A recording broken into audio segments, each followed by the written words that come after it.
needs to be, all the classes need to be dovetailing each other. So everything should be able to help the other one, to help you in the other classes get better at what you're doing. So now movement prep, we'll look at the other classes in the areas of that have the slowest amount of development or the most amount of imbalances. For instance, we're working on the back lever in jungle gymnastics. So a lot of the exercises and movement prep for the next 6 to 8 weeks will be about mobility that are going to help people stop getting injured in that position, because it's notorious for doing damage to shoulders and elbows. So that'll be a focus point for us, and that's generally how we work. So we look at what we're going to structure, our themes, and then we build around those. We work backwards and build around those themes. But on that too, what we do in strength and movement and lift and those kinds of things, we do build in mobility to every class and try to take measures so that if someone doesn't get to movement prep, they're still getting a little bit of the vegetables. But also because we're doing everything all the time, even if the movement doesn't directly correlate, like as an example, the back lever, movement prep's still going to make you better at everything. Because still for the majority of us, like the body's kind of simple, right? The hips hinge and flex a little bit, so it's like hamstrings, posterior chain, like hip flexors. We're always working on that stuff. If you loosen up the hips, everything for the lower body gets a bit easier. If you're loosening up and working on different realms of the shoulders, everything's going to get easier for the upper body, So there is a very general kind of improvement from that class as well. Thank you, Petros. I was thinking of skipping the next slide. We can come back to nutrition. I think probably people have a lot to ask about that, or it usually generates a lot of discussion, but maybe we'll just go straight into the training itself and people's training experience here. Some of the questions that come up with new members: how much is too much? And what do you need? I know Elaine had a question about this. What's the right formula for classes? Like, should I be coming to 3 movement preps or 2 jungle gymnastics? And what's the best for any one individual? And then there's another couple of questions in there, topics around injury management and wanting to get jacked and lean and fit. So at this point also, I'd encourage anyone to just pop up and ask any questions about any of this. Don't be afraid to just jump in there. How much is too much training? Okay, so how much is too much? Question that gets asked all the time. I think if you look at the lifestyle of a professional athlete, some athletes are training 8 hours a day, 6 days a week, and even on their day off, they've still got 2-3 hours in there of training. And, they're alive. So it really comes down to your goals, how much management you have around, or good management you have around what you do outside of the gym, so your nutrition, your rest, and if you can get all those things right, then there really isn't a too much. You can have too much if you're partying every night and you're hitting the piss, and then you go to a high stress job, then 1 hour a week could be too much because you're just chucking more stress into that cup. So really at the end of the day, it's less about how much training you're doing and how well you manage the time that you spend outside of the gym. Spot on. Got it?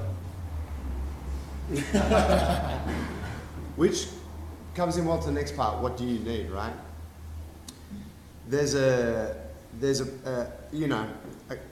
part of the thing with group training is that there has to be some sacrifice for the individual's training, in that each and every one of you requires something slightly different to the person next to you in reality, right? In general, you require mostly the same things, but in specific individual cases, if you were to work with us as privately or something, we're maybe going to do something a bit different. So that's then a question of what do you need, right? And so that's a large part of why we have such a mix of classes. some people don't need to do the lift program so much. Some people need to just come to movement prep heaps for the next couple of months and then get better at everything else. Some people need more jungle gymnastics. Some people do need lifts. Some people need to lift some heavy weights because they just need to get, some basic strength with the lower body and that kind of thing. So really it does come down to the individual. So I guess for us as coaches, it's like, we try to make those recommendations to people. We try to have those conversations with you, particularly for those who are new to the gym, and when we're onboarding you and that kind of thing, we'll make those calls. But it's also something that you need to be aware of as a human, as a mover. You need to be thinking, okay, fuck, what do I need? Like, I did the lift yesterday and my lower back's feeling a bit sore, but I want to go to lift again today. Maybe you don't need to. Maybe you should go in and stretch for an hour. Or maybe you should ask us what the solution is to that. But there has to be some kind of consideration there, right? And as we get bigger and as the business grows, it becomes a little bit trickier for us to manage that. I think we're really on top of it when the business was a bit smaller. But now that it grows, we have to put sort of measures in there in place so that, something like this seminar, so that we make you guys think about that. But so yeah, the question of what you need is a really sort of, it's a big one, and we encourage all of you guys, if you're never sure, and if you think that, if you think you'd like to have that discussion, we'd like you to bring it to us. Because there is some custom work there, and I guess for T and I, we do work privately with quite a few of you for exactly those reasons, right? Yeah, I think probably I would advise asking yourself what you want first, and then ask yourself the question what you need. So what do you want, and what do you enjoy? What areas of our gym do you enjoy? What areas of your own training get you inspired to move? Focus on that, and then once you get into it, you can ask yourself, what do I need to help me get more out of this, get better at it, stay in it for longer without getting injured and all those other things. So focus on the one, get inspired, and then it's much easier to deal with the stuff that you need around it when you know that it's going towards something that you feel passionately about. It seems to me that those two questions are very much related to each other, and I think, at least in terms of my personal experience, having gone to so many different types of gyms where you just go and you're told, I think that transition where you have to start to take responsibility for what you think you need, what you think your body needs, and all of that sort of stuff. I think that transition is where a lot of people kind of are challenged for the first time about listening to what their body needs rather than what someone's going to tell them to do. And I think part of CrossFit is very much that, which is you have to kind of go in and just do the workout, even though you're afraid of doing it or anything else. I think that's where the difference is, and I think that's where the challenge is. Yeah, spot on. Yeah, it's a great call, right? And I think because a lot of people will start that journey because they want to get fit, whatever. And then once they get that, then that question comes up, right? But you might be in a system whereby it's just prescribed and you do the same thing. We learned that, something that works, for our business is like what gets you to one point doesn't necessarily get you to the next. So as you evolve, as you get stronger, as you get more flexible, maybe what you need to be doing then changes a little bit as well, What's the best way to, like you said, what's the best way, like in a class, obviously, what's the best way to communicate that with you guys? Hey, I've got this issue, or if it is, what's the Spot on, good question. Class is good, but you're right, it's often a busy time and it's hard to get, our attention for too long. Usually a person will reach out either, a text or an email, or hey, man, can I talk to you after class, or can you call me? That's usually what works best, because, I know for me, I'll always make that time, for T as well. It's like, hey man, we've got to get in touch with Tony, let's have a chat. And that's, we really appreciate people asking us for that time. In the same way that we appreciate when people ask questions, we almost get a bit disappointed when they don't, because it's like, oh, are you actually taking this on? Are you picking, because you should have questions right now, so, You all have questions. Yeah, hit us up, with Facebook now, right? Like Facebook message and stuff, just come at us. Yeah. That's the way to. It's going to increase, like, advance your journey and develop your training. You need to have questions. And that's a great one, tying into the fourth point here, the student-coach relationship, right? Yeah. Is that a lot of people in the world of fitness don't know how to be a student because they've never had a teacher or a coach. They've never actually been in a process like this where they have someone that's looking out for their well-being. So they've gone to a gym, they've paid a membership and they've done training, and so they might come to a gym like ours and think, oh, it's cool, someone tells me what to do in the class and makes sure I'm not screwing it up too much. But they don't actually realize that it's a bigger process than that. It's also like, you have my phone number, you have a personal relationship with us, utilize that, ask us questions, talk to us about your problems, you know. And we have these conversations with so many, you know, of you guys. Sometimes it's like, we might reach out and it's a phone call, and then it goes from, you're struggling with something in training, and then the conversation goes a bit deeper, and then we find out you're struggling with motivation, and then we find out maybe you find your job sucks, and then it's like, cool, let's get together and have a coffee and talk about that. And we legitimately do that with so many people here, and I think that that's what, you know, that's really what a coaching relationship is. It's having this open communication with another individual, having a bit of trust there, and having discussions around that stuff, you know. I know I really appreciate it when people come to me with those problems. Yeah. So yeah, dump all your problems on me. Yeah. Oh, injury management. Quick one on that. Injury management, when you injure yourself, it's a great way to work on something else.